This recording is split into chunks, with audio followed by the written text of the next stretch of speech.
fait toujours débat, il y a la préservation communautaire, mais parlons du fédéralisme qui fait toujours débat, il y a la préservation de notre... Et on va revenir sur le fédéralisme communautaire qui fait toujours débat, il y a la préservation de notre africanité, l'effectivité de notre souveraineté, la décentralisation communautaire. Mais parlons du fédéralisme communautaire, certains indiquent aujourd'hui que ce fédéralisme-là va favoriser le repli identitaire. Alors ça, je ne sais d'ailleurs pas pourquoi la question l'a revenue de façon itérative alors que nous explicitons, mais nous saisissons une fois de plus l'occasion. Je crois que c'est le 3e ou le 4e chapitre.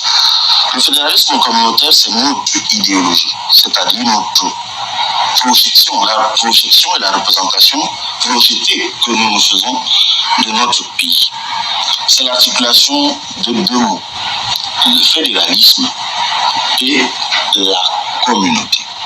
Notre pays est un pays de diversité, M. Ernest Obama. C'est un pays de diversité, c'est pas à vous que je l'apprends, avec plusieurs centaines d'ethnies. On n'est pas comme Madagascar qui n'en a que 18. Et nous disons que pour que ce pays se développe, pour que ce pays décolle, pour que ce pays puisse aspirer à la puissance, il faut qu'il s'enchâsse et s'enracine dans sa diversité. L'État doit donc être fédérateur de sa diversité.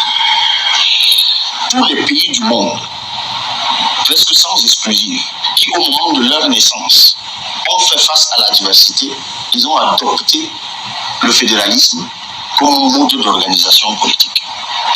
Le fait donc que nous ne l'ayons pas fait à la naissance de notre État, c'est ce que nous appelons dans cet ouvrage un vice de fabrication de l'État. Mais comme tous les vices de fabrication du monde, ça provoque ultérieurement des pannes de roulement. C'est pour ça que notre pays va de crise en crise, parce qu'il refuse d'assumer son identité. C'est pourtant cette identité qui est la mamelle nourricière de la puissance économique, de l'essor économique, de la puissance d'industrialisation. Soyons beaucoup plus pratiques. Le fédéralisme, je ne veux pas le définir, mais c'est un mode de gouvernement qui tient compte de la diversité dans un espace partagé. Allons de façon pratique, M. Ernest Obama. Voici ce que nous proposons. Que les 10 régions actuelles soient effacées. Nous restons donc avec les 58 départements que nous avons actuellement. Et nous transformons simplement ces 58 départements en régions. Et dès le lendemain, 58 régions. Dès le lendemain, nous mettons en place une vraie politique d'intégration nationale. Dès le lendemain. Une vraie politique qui tienne compte des spécificités de chaque région. Et nous mettons en place ce que nous appelons la décentralisation aboutie. Pas la décentralisation en trompe-l'œil que nous avons maintenant, le miroir aux sarouettes, comme nous le disons dans l'ouvrage, que nous avons maintenant. Mais j'ai vu votre réaction tout à l'heure, 58 départements, ça vous paraît énorme. Alors je vous invite à un petit exercice. Vous êtes de quel département? Fou-Afamba. Fou-Afamba, chef-lieu. Soit excusez-moi, soit Hawaï, c'est des communes de ce chef-lieu. Tout à fait. Quel est le département voisin que vous avez? Fou-Akono. Alors, si on agglomérait les deux, qu'est-ce qui se passait? C'était le cas avant. Merci. C'était déjà le cas avant. Donc, si on refaisait comme avant, on passe à 57. Département de la Meufou. Ok. Supposons qu'on fasse comme c'était avant, avec l'Union et la Sénégal maritime. On passerait à combien? À 56. Supposons qu'on fasse comme c'était le cas avant, en remettant ensemble le maillot d'Anaï et le maillot Sani, qui sont identiques. On passe à 55. Supposons qu'on mette le Dia et le Bo et l'Anvila ensemble. Vous voyez qu'il n'y aura pas grand-chose qui va changer. On est d'accord? On passe, on ne fait que descendre. Si vous mettez le maillot Oulu et la Brenouille ensemble, si vous mettez, et nous vous démontrons que avec cette agglomération de régions, puisque les départements sont devenus des régions, cette agglomération de régions voisines qui sont sociologiquement, anthropologiquement, historiquement identiques, nous aurions donc au plus 30 régions. Ça change quoi? Mais ça change tout. Ça change radicalement tout. Parce que désormais, vous avez constitutionnalisé votre diversité. Et tout ce que vous faites désormais, puisque vous autonomisez en ce moment ces régions, avec la politique de décentralisation aboutie dont je vous parlais, puisque vous autonomisez les régions, désormais la politique économique, la politique agricole, la politique commerciale, l'industrie du médicament. Toutes ces choses seront pensées à partir de ce que chaque région a de spécifique. Ça change complètement tout. Ça change d'autant tout que nous n'inventerions heureusement pas la roue. Parce que ce que nous voulons faire se fait déjà dans beaucoup de pays prospères dans le monde, comme la Belgique, comme l'Espagne, dans certains pays africains, comme la Tanzanie, comme l'Éthiopie, que tout le monde applaudit aujourd'hui, avec, j'en conviens, quelques errements que l'on peut noter, parfois qui dérivent d'ailleurs en conflit, mais dont il faut tirer des leçons pour que nous ne tombions plus dans les mêmes travers. Donc ça change complètement tout. Ça change la politique économique, je l'ai dit tout à l'heure. Ça change la politique culturelle. Ça change... Mais et là, tu seras à la tête de la région un gouverneur ou alors un président de région? Ça ne peut plus être un gouverneur parce que je vous ai dit tout à l'heure que nous supprimons les 10 régions actuelles avec ses travers, avec leurs travers, et nous avons donc maintenant des présidents de régions élus qui appliquent donc une vraie politique de décentralisation. Et préfet reste ou pas? Préfet et sous-préfet? Là aussi, nous changeons beaucoup de choses. Ça, c'est sur l'organisation administrative de l'État. Oui. Actuellement, nous avons autant d'arrondissements que de communes. Vous le savez, si on a 360 communes, on a 360 arrondissements. Tout cela a été fait à dessein. C'est d'ailleurs ce qui a été fait avec les régions. Vous savez très bien que la région, c'est-à-dire la région élue, s'appelle région. Mais la région du gouverneur s'appelle aussi région. C'est une confusion homonymique qui a été pensée par des gens qui ne voulaient pas mettre en place la décentralisation. Alors ce que nous nous faisons... Tuer l'autorité du président de région. Mais évidemment, peut-être même pour qu'elle n'existe pas. On a même eu des choses ubuesques après les premières élections régionales où c'est le gouverneur qui installait le président de région. Allez savoir pourquoi. Alors, mais ça c'est évidemment les égarements d'une mauvaise décentralisation. Et nous vous disons ceci. Il faut même que nous ayons plus d'arrondissements, plus de communes. Que nous ayons plus de communes au Cameroun, nous trouvons qu'il n'y en a pas suffisamment.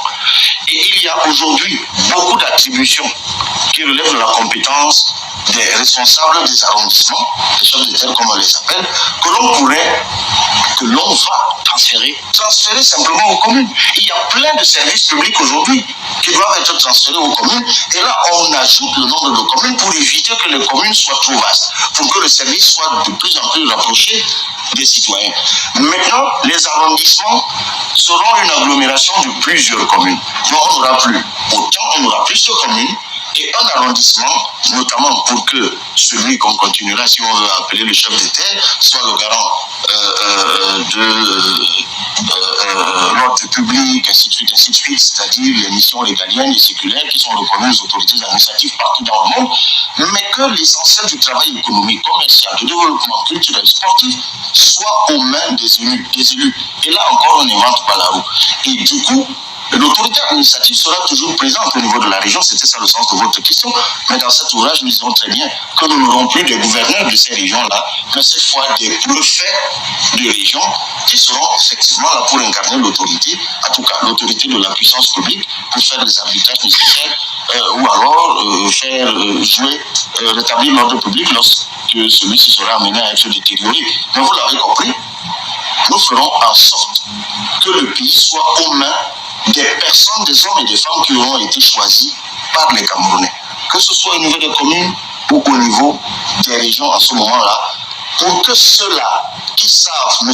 Ernest Obama, ce que c'est que la conquête du suffrage, ceux-là puissent se mettre au service des Camerounais. Parce que le gros problème que nous avons aujourd'hui, l'essentiel de la ressource humaine, qui travaille à trouver des solutions aux problèmes des Camerounais, ne savent pas ce que c'est que la conquête du pouvoir. Ils ne pèsent donc pas sur eux une responsabilité, une obligation de résultat. Et c'est pour cela qu'on a parfois affaire à des personnes arrogantes, à des personnes complètement connectées, parce que leur travail n'a pas d'impact. En tout cas, l'impact de leur travail sur les populations n'a pas un retour politique sur eux. Et c'est ce qu'on appelle aujourd'hui la bureaucratie. Mais ça, vous nous avez certainement suivi à l'Assemblée nationale sur l'article 25 du Code de la décentralisation, sur la dotation générale de la décentralisation. Voilà un article, l'article 25, d'une loi qui a d'ailleurs été adoptée après le grand dialogue national, qui dispose tout simplement qu'au moins 15% des recettes de l'État soient attribuées aux élus locaux au titre de la dotation générale de la décentralisation. Vous voyez ce que ça peut donner. Si vous avez des recettes publiques de l'ordre de 5 000 milliards, 10% déjà, ça fait 500 milliards, 15%, vous seriez déjà autour, je ne sais pas, de 700 ou de 800 milliards. Mais imaginez, M. Ernest Obama, que chaque maire du Cameroun, supposons même que nous passions de 360 à 400 ou à 450. Et cette cagnotte, nous la trouverions avec la dotation générale de la décentralisation. Imaginez que même le maire le plus médiocre du Cameroun puisse avoir à sa disposition pour répondre aux attentes de ses populations en termes de budget 1 milliard de francs CFA par an. Je dis même le plus médiocre des maires enlèverait les ordures. Sauf d'autant que s'il ne le fait pas, il serait sanctionné plus tard, au bout de son mandat, par les citoyens. C'est comme ça le développement par le bas. C'est ça que nous appelons dans cet ouvrage la politique du localisme. Mais pour l'heure, ceux qui nous gouvernent ne pensent pas le faire. Pourquoi? Parce qu'on est dans la centralisation exacerbée. Et c'est pour cela que la décentralisation est malheureusement réduite au registre de la déclamation, de la proclamation, mais il y a en fait derrière aucune volonté politique. Je ne sais pas si vous avez feuilleté un jour la loi de la décentralisation, mais dites-moi, comment est-ce qu'on peut permettre que dans un pays, les gouverneurs nommés par le président de la République puissent suspendre les conseillers régionaux, puissent annuler les actes des conseillers régionaux?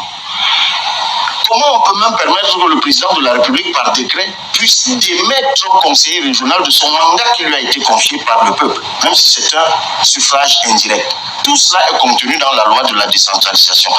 Donc, avec nous, à la magistrature suprême, on changerait tout cela radicalement. Et c'est donc ça, M. Ernest Obama, qui est donc inclus dans le fédéralisme communautaire. Et permettez-moi de dire un mot rapidement sur la communauté. Et je crois que c'est d'ailleurs ce qui nourrit le questionnement que vous avez formulé tout à l'heure. C'est quoi la communauté pour nous? La communauté, c'est un ensemble d'ethnies affinitaires, tout simplement. Dites-moi, le mot Bamileke renvoie à quoi? À une ethnie ou à une communauté? Une communauté. Le mot Béti renvoie à quoi? À une ethnie ou à une communauté? À une communauté. Parce qu'il n'y a pas de langue Béti. Figurez-vous, M. Ernest Obama, que la plupart des noms des ethnies au Cameroun sont les noms parlés par les membres de ces ethnies. Si vous êtes Ewondo, si je vous demande vous êtes quoi? Vous me dites que vous êtes Ewondo, c'est parce que vous parlez l'Ewondo. En fait, vous dites que vous êtes ce que vous parlez. C'est le nom de la langue que vous parlez. Si vous me dites que vous êtes Kotoko, c'est parce que vous parlez éventuellement le Kotoko, ainsi de suite. Vous êtes Bamoun parce que vous parlez le Bamoun, ainsi de suite. D'ailleurs, je le dis pour que ça vous fasse sourire. Personne n'est jamais mort dans ce pays parce que les villes portaient le nom des ennemis. Quand vous dites que vous allez à Douala, c'est comme si vous disiez que vous alliez à Ewondo. Quand vous dites que vous allez à Bafia, c'est comme si vous disiez que vous allez à Eton. Donc on pourrait très bien baptiser comme Douala, Bafoussam, Bafam et autres, toutes les villes du Cameroun par le nom des ethnies qui s'y trouvent. Ça veut dire qu'il y a derrière la question de l'ethnie une question géographique. Mais il y a des ethnies qui sont affinitaires par l'histoire, par l'anthropologie, par la sociologie, alors que les langues diffèrent. C'est le cas donc des Bamileke, c'est le cas des Béti, c'est le cas des Kozimé, ainsi de suite, ainsi de suite. Et c'est pour cela que nous disons dans notre ouvrage que tout cela a même déjà été préalablement défini par le découpage et des communes qui sont généralement découpées sur la base ethnique ou le regroupement des ethnies affinitaires ou sur la base au niveau des départements tout simplement, soit des territoires mono-ethniques ou des territoires pluriethniques mais affinitaires. Donc une fois de plus, M. Ernest Obama, nous refusons manifestement d'accepter, je le dirais simplement comme ça, ce que Dieu nous a donné comme richesse, c'est-à-dire notre diversité. Et c'est pour cela que moi je m'avance à dire que ce n'est pas la fête de l'unité qu'il faut célébrer au Cameroun, c'est la fête de la diversité. Parce qu'on a tendance aujourd'hui à vouloir absolument gommer notre diversité. Et tant que nous refuserons d'assumer notre diversité, d'enchasser notre État dans la diversité, de bâtir notre politique économique sur la diversité, nous passerons à côté de la plaque et nous irons de panne de roulement en panne de roulement. On va revenir sur votre livre tout à l'heure, on va évoquer votre travail parlementaire et la question de votre candidature à l'élection présidentielle. Parlons d'abord de votre travail parlementaire.